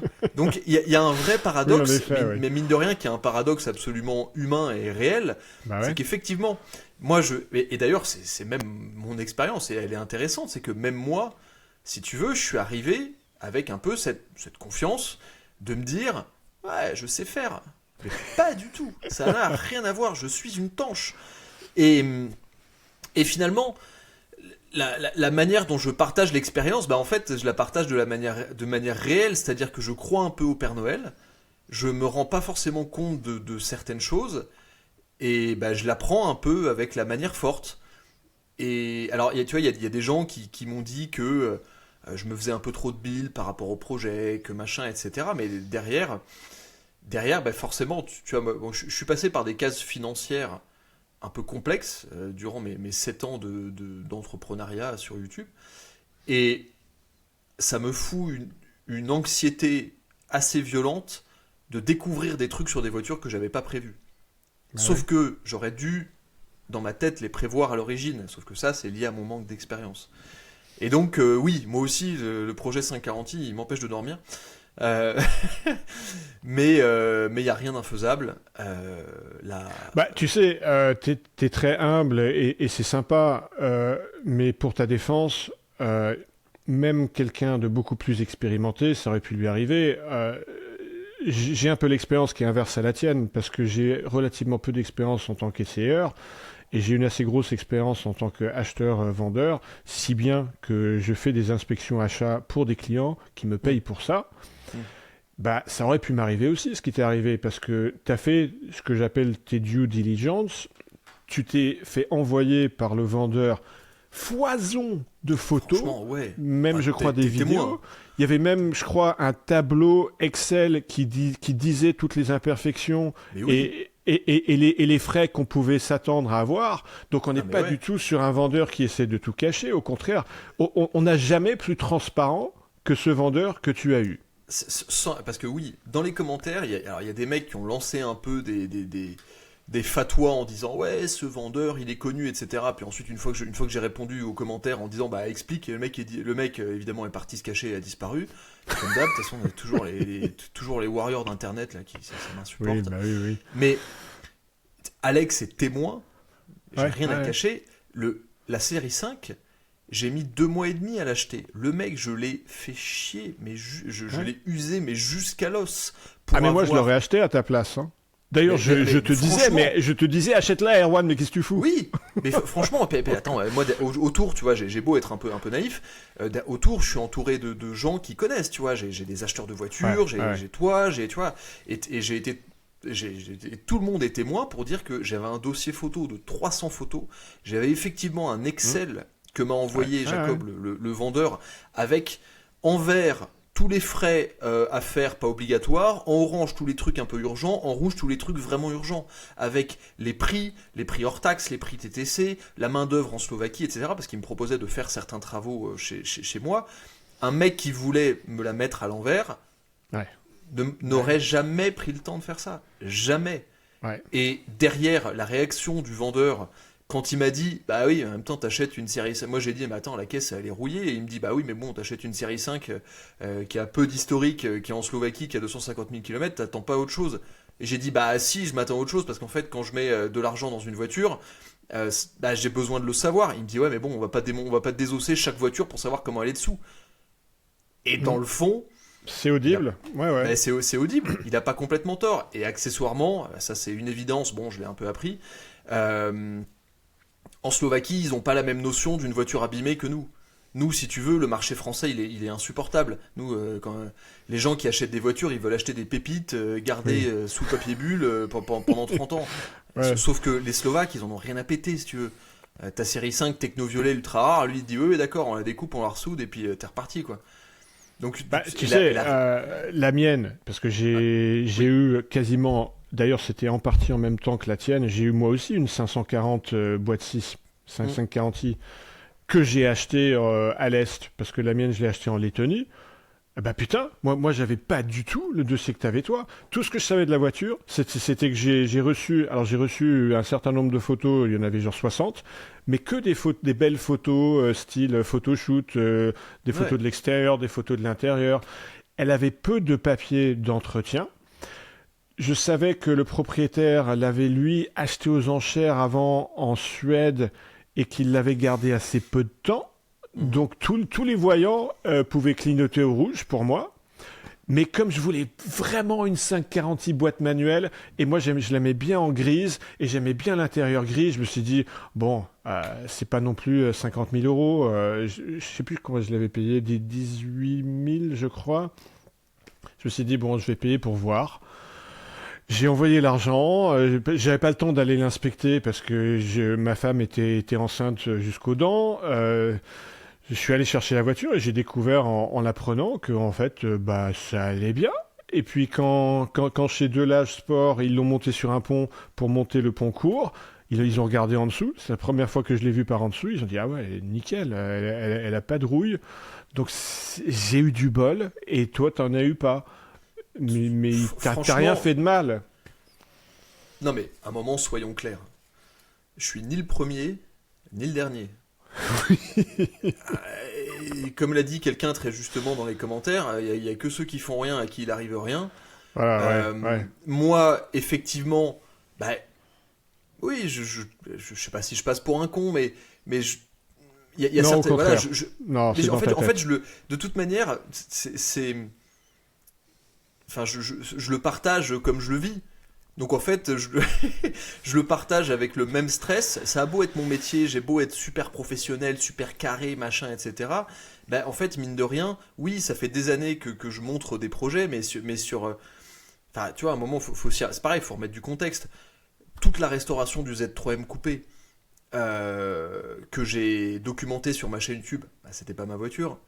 Moi, j'ai rien payé sur cette bagnole. Ensuite, la BMW, la M3 Touring, bah, moi j'ai payé une partie des frais à la revente, mais c'est Lucien qui a aligné tous les frais sur le moment quand il a fallu payer. Ensuite, quand je lui ai revendu mes parts de la voiture et qu'on s'est séparé le prix, on a chacun, moi entre guillemets, j'ai payé ma part. Hmm. Mais sur le moment, je savais psychologiquement que si il se passait quoi que ce soit, bah, j'étais tranquille parce qu'il y avait Lucien derrière, tu vois. Ouais. Donc il y a ça aussi. Et ensuite, j'ai acheté la première Porsche, bon, qui au final avait beaucoup trop de travaux pour moi à assumer. Et j'avais aussi envie un peu de profiter d'une voiture. Donc j'ai acheté la deuxième. J'ai acheté la deuxième et donc la 968 CS. Et ensuite, j'ai acheté la série 5 en me disant bah, ça peut faire un truc cool, etc. Bon, et sur la deuxième, bah oui, effectivement, bon, voilà, il m'est arrivé ça, mais à la fin de la journée, au pire, ça me fera des souvenirs. Mais c'est vrai que par contre, c'est stressant. Alors moi, j'ai un naturel assez anxieux qui s'améliore pas, mais c'est putain de stressant. Ah mais Pardon pour le. c'est hyper stressant. C'est vraiment très très très stressant. C'est beaucoup d'argent, c'est ton Ouais. outil professionnel en plus, Mm, c'est mm. ton daily. Ouais. Ouais, non, c'est vraiment une. Et d'ailleurs, parfois, ça me fait un peu remettre en question le fait de faire des projets comme ça parce que ça me crée une anxiété. Mais en fait, je pense que l'anxiété, elle est un peu liée au fait que, comme il y a 2 ans, je l'ai raconté vite fait sur YouTube, mais j'ai vraiment failli tout arrêter parce que j'étais Ah à ouais. poil Ah financièrement. ouais. Ah ouais. Euh, En fait, même si j'ai les moyens, parce que j'ai travaillé extrêmement dur pour remettre mon activité à flot, être tranquille, etc. Derrière, évidemment, tous les gens qui écoutent là le savent, mais j'ai vu des commentaires comme ça. Il n'y a personne qui finance derrière. C'est c'est que moi et mon huile de coude depuis 7 ans. Donc Ouais. c'est moi qui fais tout ça. L'argent, il tombe pas du ciel. Et, euh, et je pense que j'ai été presque traumatisé de cette situation financière d'il y a 2 ans. Et Mm. quand j'ai prévu quelque chose et qu'il y a des inconnus qui tombent, c'est extrêmement dur à gérer pour moi. Genre vraiment, c'est difficile. Et donc bon, voilà. Ça fait partie de la vie, mais c'est un peu dur à gérer. Bah ouais, de ouf. Après, bon, il y a des gens qui pourraient me dire, bah, mais fais pas de projet. Oui, oui. En même temps, j'ai une chaîne YouTube, ça sert à ça. Bon, voilà.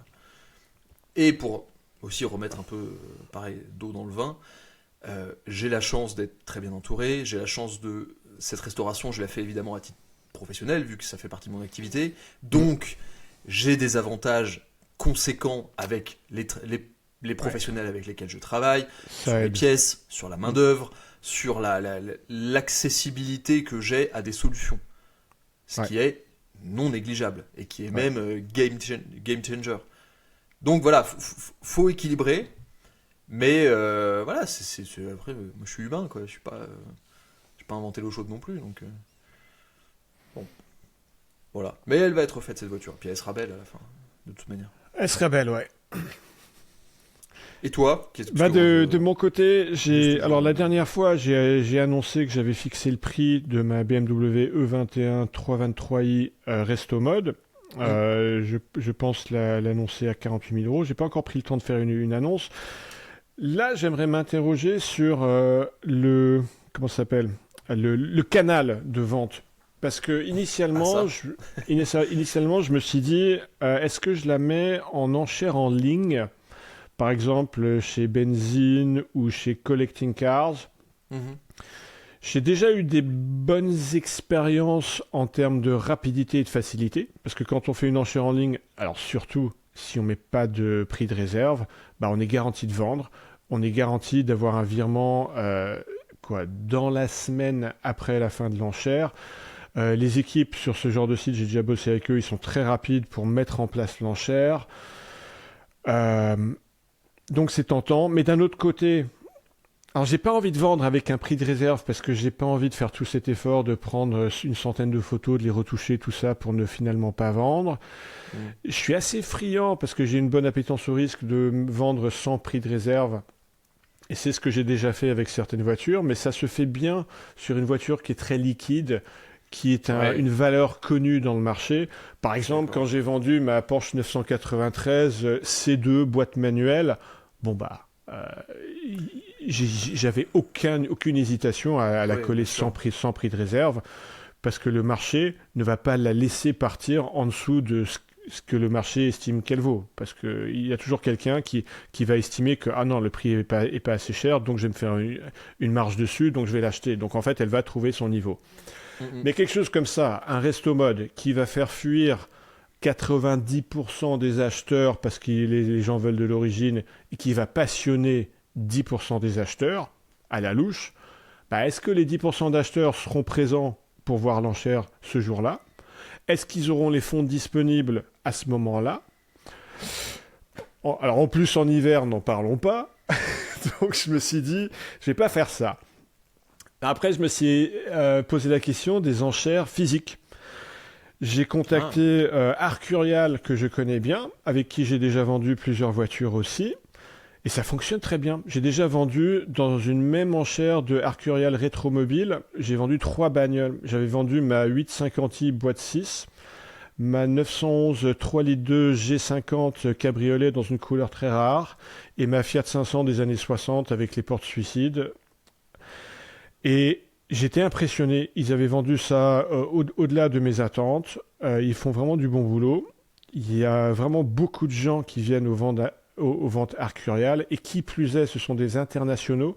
Et comme je pense que ma bagnole, elle va plaire à une clientèle internationale dans un pays où la législation des modifications techniques est un peu moins exigeante qu'en France, on va dire, bah, ça me plaisait d'attirer une clientèle internationale. Alors, sauf que leur vente rétromobile, elle est déjà pleine pour cette année. Ils m'ont proposé un slot pour leur vente Le Mans Classique. Ça peut être une bonne option. Ce que je pense faire, c'est que je vais mettre une annonce classique sur Le Bon Coin et sur Autoscoot 24 pour l'international. Si jamais elle n'est pas vendue d'ici là, bah, je vais la mettre sans prix de réserve à leur vente Le Mans Classique. Et puis, bah, c'est le marché qui décidera combien ça vaut. Ouais, c'est... Bon, j'ai pas grand-chose à rajouter, ça me semble sensé. Sensé, et c'est vrai que moi, je pense à la vente de la 968. Ouais, après, c'est vrai que le bon coin, c'est compliqué. Ouais. C'est vraiment la cour des miracles.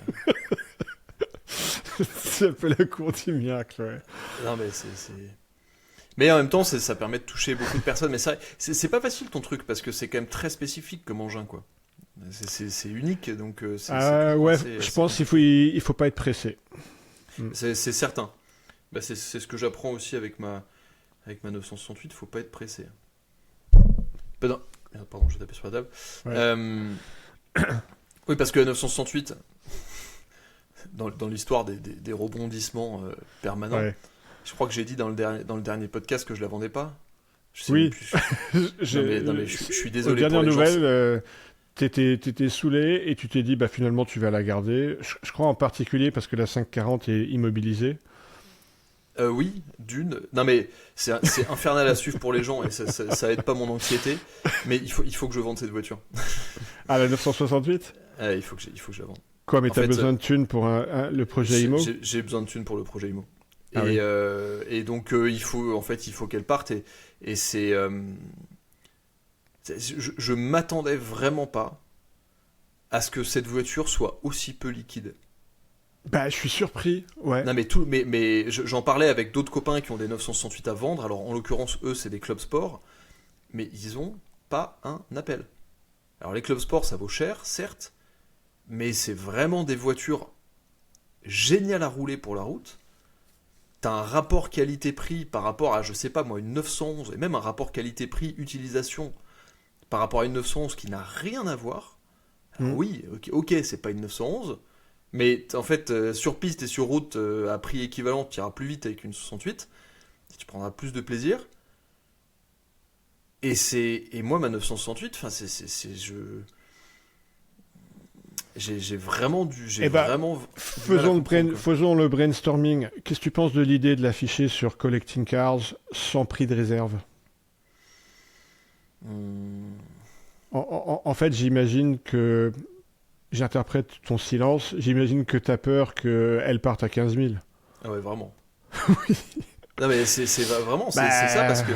Je comprends ta peur. Après, tu peux aussi mettre un prix de réserve. Le problème avec le prix de réserve, il est double. Quand on met pas de prix de réserve, en fait, ça excite tout le monde parce que les gens savent que la voiture va être vendue. D'une part, donc ils se disent qu'ils s'investissent pas pour rien. D'autre part, ils se disent « Ah, je vais peut-être faire une affaire ». Sauf qu'une fois qu'ils ont mis le doigt dans l'engrenage, bah, ils sont pris dans le jeu de mettre des enchères et donc finalement, ils font pas d'affaires. Et un autre effet dont on pense pas souvent, c'est quand on met un prix de réserve sur une... Alors c'est plus valable sur une vente aux enchères en ligne que en vrai, parce qu'en vrai on est dans une salle où le team de Arcurial par exemple ils sont chargés de faire monter l'émotion du moment et donc il y a une sorte d'emballement qui se fait. Quand on est chez soi à regarder une enchère en ligne, il n'y a pas cette ambiance. Et donc ce qui se passe, c'est que quand le prix de réserve est marqué comme atteint, ben en fait les gens n'ont pas envie d'aller au-delà parce qu'ils se disent que si je vais trop au-delà du prix de réserve, c'est que je suis en train de la payer trop cher. Ouais. Donc ça met un frein sur la vente qu'il n'y a pas du tout si on ne met pas de prix de réserve. Si on ne met pas de prix de réserve, on laisse beaucoup plus la voie libre à ce que le prix gonfle au fil des enchères. Mais en contrepartie de quoi, il y a un risque que ça fasse pchit et qu'on se retrouve dans le bain. Ouais, c'est assez. C'est pas facile. Et je suis d'accord avec toi, la 968, elle a pas l'air liquide, donc c'est peut-être trop risqué de la mettre sans prix de réserve, ouais. C'est pas qu'elle est pas liquide, c'est un produit solide là. À ce niveau-là, il est enraciné le truc là. Ouais. Non mais alors il y a des gens qui sont un peu intéressés, mais c'est très bizarre les gens qui s'intéressent à cette voiture, c'est des gens qui connaissent rien à la caisse déjà. Non mais sans déconner, hein, vraiment c'est Chelou, souvent. ouais. C'est souvent des gens qui... Après, d'un autre côté, bon, qui savait ce que c'était? Est-ce que moi je savais ce que c'était qu'une 968 avant d'en acheter une? La réponse est non. Enfin, j'avais une idée, mais oui, mais j'ai découvert cette voiture tard. Moi, j'ai découvert la 968 en tombant sur une 968 Turbo S à Rétromobile. Je savais que ça existait une 968, j'en avais déjà vu, mais j'en savais pas grand-chose de plus, tu vois. Ouais, mais en même temps, tout ça, c'est déjà reflété dans sa cote. Ça cote pas comme une 911 parce que c'est méconnu. Ouais. Mais c'est quand même très surprenant que parce que objectivement, et je dis pas ça pour vendre la mienne, je m'en fous, objectivement, c'est une voiture qui est incroyablement moderne et performante pour un prix, mais rédhibitoire. Il n'y a rien qui a vraiment, j'exagère pas, hein, il n'y a pas grand chose qui a ce niveau d'exclusivité et de plaisir. Donc, attends, t'as dit prix rédhibitoire, tu voulais dire un prix ridicule? Ouais, oui, pardon, Ouais. mais ça coûte pas cher, quoi. Ouais, Ça on est d'accord. coûte pas cher du tout, on n'en voit jamais. Ouais. Le moteur est top, c'est hyper fiable. Enfin, attends, la mienne, moi je lui ai mis 20 000 km oui. en 8 mois. Ouais. Et la caisse, elle a rien, quoi. Alors oui, j'ai mis des frais, effectivement. Mais bon, là, ma voiture, à l'instant, là, au jour où on se parle, là, j'ai le carnet de facture devant moi. Depuis 2022, la voiture, je crois que j'ai calculé la semaine dernière, elle a un peu plus de 13 000 euros de facture depuis 2022. Ah oui.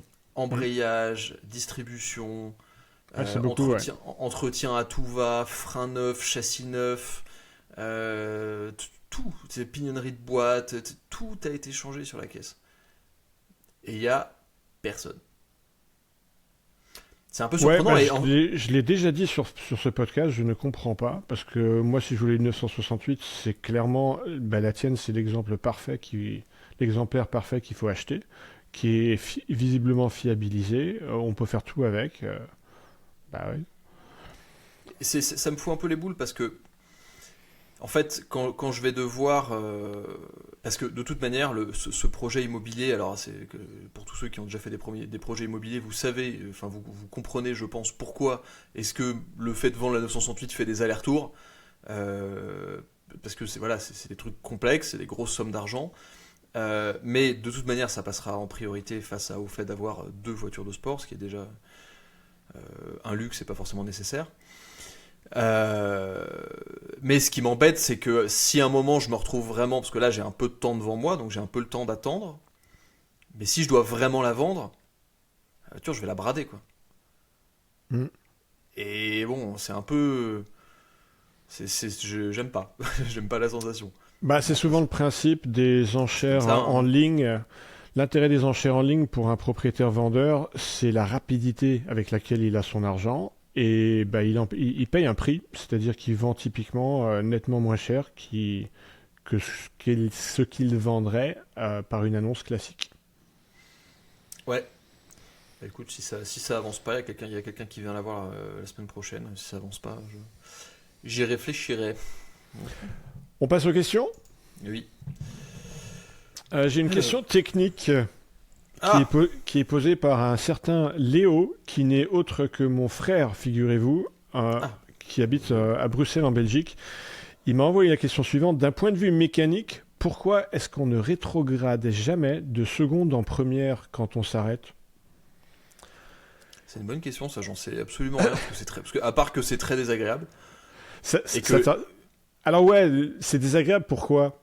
Parce que on a une démultiplication qui est très forte en première, et donc si le rétrogradage ne se fait pas parfaitement, et le petit à-coup qu'on a quand on rétrograde par exemple de 4e en 3e, il va être triplé ou quadruplé par la démultiplication des rapports.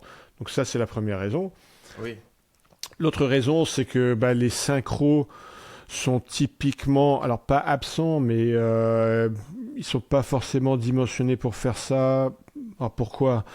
Ou alors ils sont un peu usés si c'est une voiture d'occasion, donc la boîte va pas rentrer facilement, il va falloir faire un talon-pointe ou un double débrayage parfaitement synchronisé. Mais est-ce que ça t'est jamais arrivé, Arwan, quand tu roules sportivement sur un col de montagne, en montée dans une épingle? Si, ça m'est arrivé pas plus tard qu'il y a 3-4 jours. Bah C'était ouais. quand? Dimanche. Dimanche, je suis allé jouer au tennis, et en revenant, non, c'était samedi.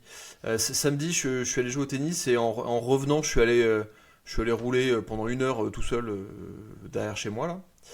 Et il y a une route où il y avait des épingles et je repassais en première. Parce que la mine de rien, la 68, elle a quand même des rapports assez longs. Hmm. Et après, bon, moi ma voiture, je la connais par cœur, donc j'arrive, je fais un talon pointe parfait, ça passe et je repars quoi. C'est ça. Donc, mais mais Pareil, je me autrement, souviens quand je montais un col de montagne avec ma M3E30, dans une t'étais épingle, obligé. ça c'était avant que je mette un pont court, elle a des rapports assez longs, elle a pas de patate. Ouais, je repassais la première. Et comme tu dis, sur une voiture qu'on connaît bien, sur un talon pointe bien exécuté, ça passe très bien. Oui, oui, oui.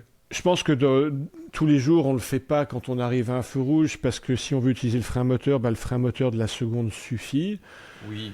Et quand on veut repartir, parce que le feu passe au vert juste avant qu'on s'arrête, typiquement, on a assez de patates en seconde pour ne pas nécessiter de passer la première. Donc voilà, c'est tout un ensemble de raisons pratiques qui font qu'on le fait rarement. Mais on peut être amené à le faire.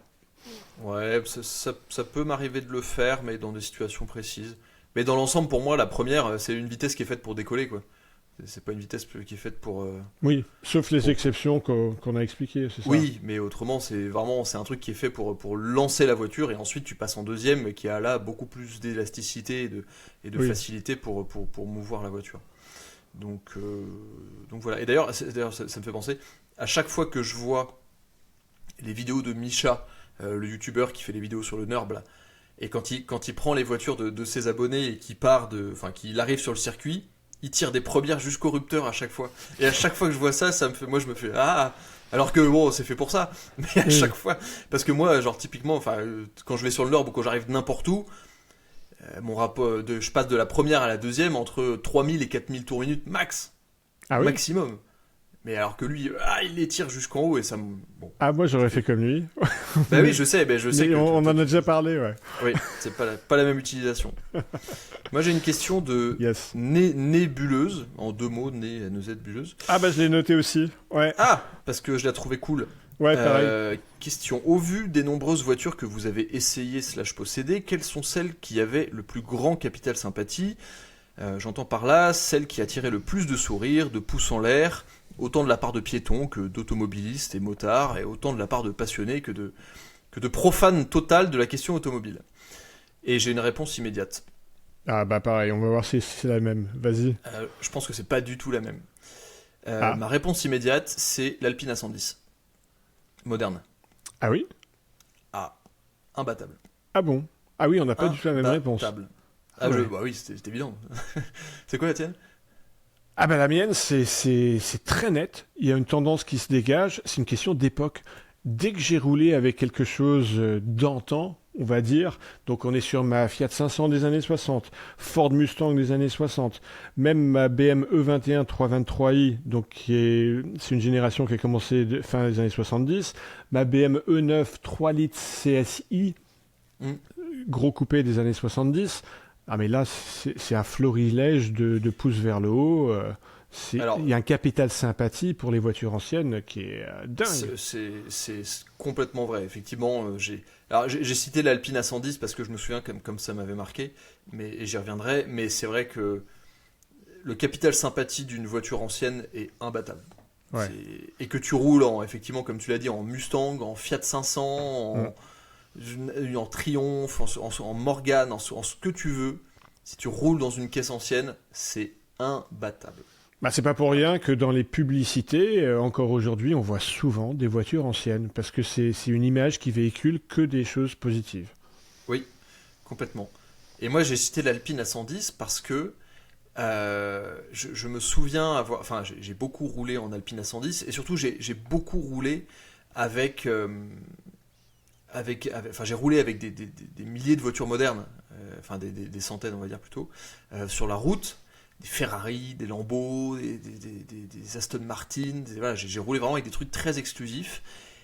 Et de très loin, la voiture qui attire le plus de sympathie, mais de sympathie, pas seulement les pouces levés, mais même les gens qui viennent te voir, à chaque fois, ça a été en Alpine A110.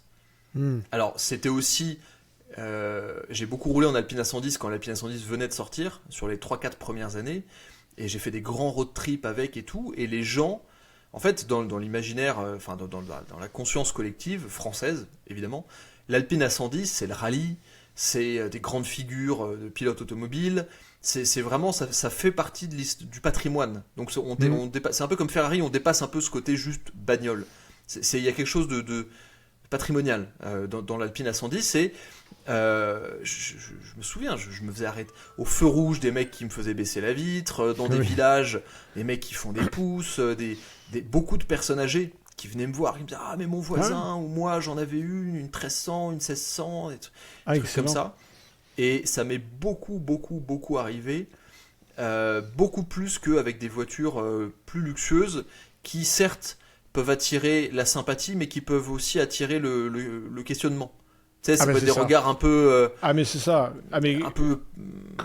quand je vois une A110 passer, je sais que c'est un fan de conduite. C'est évident. Oui. C'est un connaisseur, c'est un passionné. Ça ne peut pas être un frimeur. Non. C'est ça. Alors que dans une... Tu peux être ultra passionné dans une F12, il y a forcément des gens qui vont mal te regarder.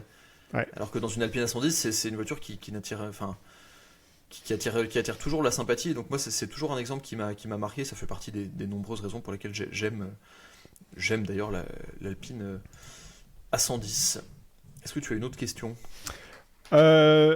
Écoute, je vois le temps passer. On est à 1h45 et j'ai un call dans peu de temps. Eh bah. J'ai une question qui est tellement grande qu'elle pourrait faire un épisode entier. C'est laquelle ? C'est celle sur le moteur de notre passion ? Je crois que je l'ai prise sous un autre épisode. Alors, je vais juste la dire, mais on va pas y répondre. C'est comment vivez-vous la passion de la route et de rouler fort, sans crainte du gendarme, sans se faire flasher par ses radars mobiles embarqués, voire perdre son permis. Il y a tellement de choses à dire. Le prochain épisode sera sponsorisé par Coyote. Oui, c'est ça. Oui, c'est une si partie de la réponse. Ouais. Mais bon, on y répondra peut-être une prochaine fois. Ouais, c'est un peu long à répondre. Ouais. Eh ben, merci Alex pour cet échange riche. Merci à Ovoko, comme d'habitude, de sponsoriser cet épisode. Et merci à vous tous et toutes qui suivez nos épisodes, qui commentez. Et bien sûr, alors on devrait le dire en début de vidéo, on est mauvais, mais si vous avez des questions, inscrivez-les dans les commentaires avec la mention « questions » en majuscule et on y répondra dans le prochain épisode. Yes. Merci Alex. Ciao. Ciao.